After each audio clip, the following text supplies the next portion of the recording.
Hello, and welcome back to another episode of NOTaVXR. So today's episode is something that I did previously and then I undid. So basically, I've got a Pumpkin double-din touchscreen stereo unit. I loved it. I did have some problems with it because you have to get it paired to the top screen that are in these Corsas. I never did that. So it unsyncs and then causes issues. So I put my old one back in, plus the actual radio function isn't as good as the standard, but the Bluetooth function's 10 times better. But when I used to commute to work, so obviously during lockdown I'm not doing that, when I used to commute to work I used to like listen to the radio and it used to annoy me. So I went back and put it back in, but now I'm going to put it back in the car. So I'm going to take you along on this journey, guys. Hope you enjoy the video. See you in a second. So firstly, when you buy a Pumpkin stereo, you have a bunch of things in the box. First thing is the actual double-din unit itself. There is the wiring loom that converts from Vauxhall to Pumpkin loom. There is the Wi-Fi aerial if you want to actually put a SIM card in the Pumpkin loom. There is also the external microphone and the GPS connector. And as you just saw there, the subwoofer connections. I believe that one is something to do with the steering wheel connections. And then that is the radio antenna converter. The other ones, I'm not entirely sure what they're for. I think it's reverse camera and other options that I've decided not to go for. Once you've sorted out what connections you're actually going to install, first thing we need to do is remove the battery cable, because we do not want to be working on this stereo while it's live. In order to remove a Vauxhall stereo, you need these keys. They're really cheap. They're like a couple quid off of eBay, or you can get them off of Amazon, but you cannot do it without them, so definitely invest in a pair of these.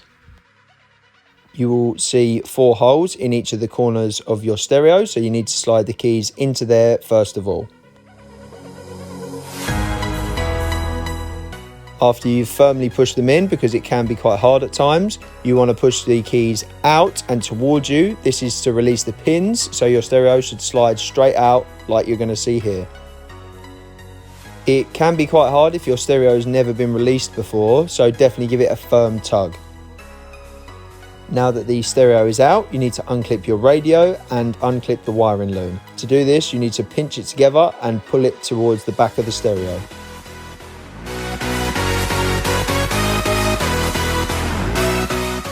So you can better understand why you need to use these clips. Here's a little side profile view where you can see the 2 clips on either side. So as you can see here, once they're pushed in properly, they sit right above where the clips are. And when you push them out, so out as in towards the steering wheel, it pushes those clips in, as you can see here. So then you can slide the stereo forwards. Now we're on to out with the old and in with the new. So when using this, I only really use the basics. So this is the antenna converter. This is the actual harness to swap it from the big one that you can see here to the little one that we need to go into the back of this. Then we've got the GPS, because I've got a GPS card that goes into it. So this is actually so it can read like where we are. I mean, I don't know if I'll ever use it, but while I'm here I might as well install it. Also, moment of note, obviously that's got all those wires behind it, and then you're shoving a load more, and obviously your little canvas box. I'm pretty sure what that canvas decoder is this is supposed to make it so the computer thinks that this is the radio that's supposed to be in there, like the car, but I don't know whether it works properly. But fitting all this in a space that it's not supposed to be there obviously is very tight.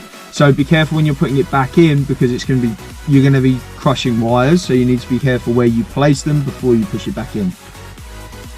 Before we think about putting the new double-din stereo in, we need to make sure all of the new wiring loom is in place. So first thing you want to do is put the connection from Vauxhall to Pumpkin connector on, and then you want to move on to the Vauxhall to Pumpkin radio antenna. The biggest advantage to a kit like this is the fact that everything comes with all the connections that you need, rather than having to sort of fabricate your own, or worse, having to go and buy one. The metal dash frame with the holes in it that you can see here is where I'm going to put the radio antenna, because it requires something magnetic to fix to in order to provide a decent GPS signal. On the far right of the unit, where the fuse is located, is where the power is going to come from, so that's where you're going to need your CAN bus and new connector. On the left is where the radio antenna is going to connect to, and then the gold screw-on plug on the right is where the GPS is going to be connected to. Final step is just to connect everything up and then slide it back into place nice and slowly and precisely.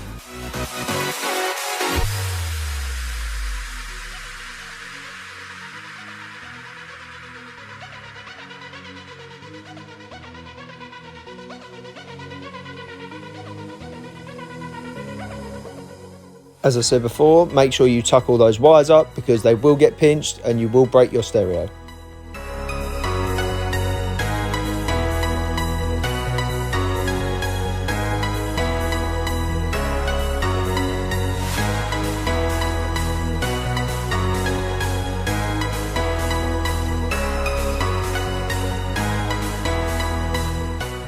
Now that we've done 10 minutes of heavy lifting, it's time to put the battery connection back on and see if it was worth the effort.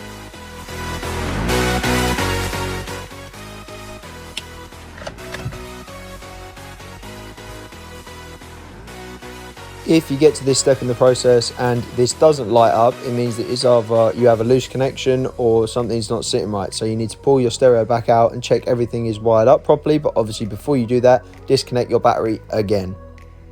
So I can't actually show you the pairing process because obviously my phone's already paired because I've put this stereo in once before, but it should come up as discoverable for a Bluetooth device called Pumpkin. So as I said before, we got the GPS chip one, so if I click that it's going to load, but you've got MP3, which is if you put an SD card in it or anything like that.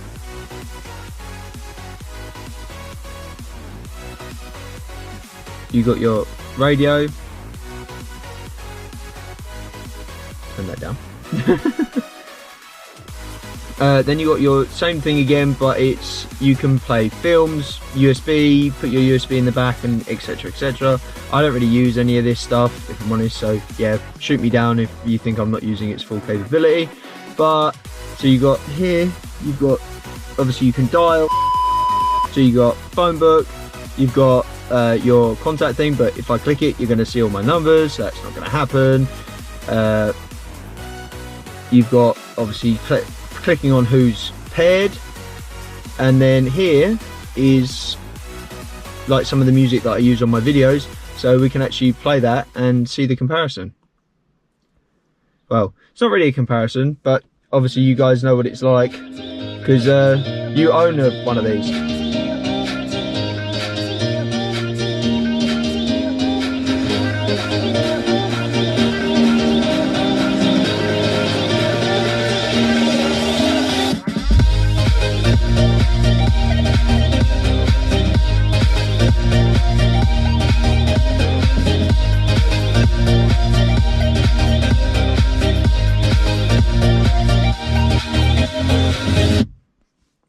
In overall review of the stereo, I do feel like the touchscreen is really responsive. The buttons do seem a bit temperamental, like you can see here I push it but sometimes it doesn't actually register. The actual functionality of it is really good because there's loads and loads of options to actually implement. I don't use half of them because really I just wanted Bluetooth in my car. But overall I'd say that the stereo is well worth the money, and even if you don't get it paired with your top screen, it does still work for a very long period of time, and then obviously if you take it out, put it back in, sometimes it starts working again. But getting it paired is definitely the best course of action. As well, with these kind of Chinese brand stereos, you're looking at £100 to £200 rather than £400, £500, £600, £700, £800 when you're considering Pioneer and Kenwood stereos. Also, considering the look of it, it looks really well made and definitely looks better than the CD30 radio. So now that we've got Bluetooth, won't be needing that anymore. And that concludes today's episode, guys. Thank you for watching. I hope you enjoyed the video. I mean, I'd say it was pretty successful. It took me literally 15-20 minutes to get this installed. So I hope you enjoyed the video, guys. Please like, subscribe and share, and I will see you in the next episode. Cheers, guys.